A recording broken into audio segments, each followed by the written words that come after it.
আলাইকুম, আমার নাম সৈয়দা মাহজাবিন মানহা। জাতি, বর্ণ, গোত্র ভেদাভেদ ভুলে আসুন, আমরা সবাই যে যার সামর্থ্য অনুযায়ী অসহায় বর্ণাঢ্যদের পাশে দাঁড়াই।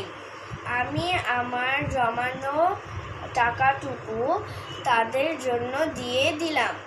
আশা করি আপনারাও আপনাদের সামর্থ্য অনুযায়ী এগিয়ে আসবেন।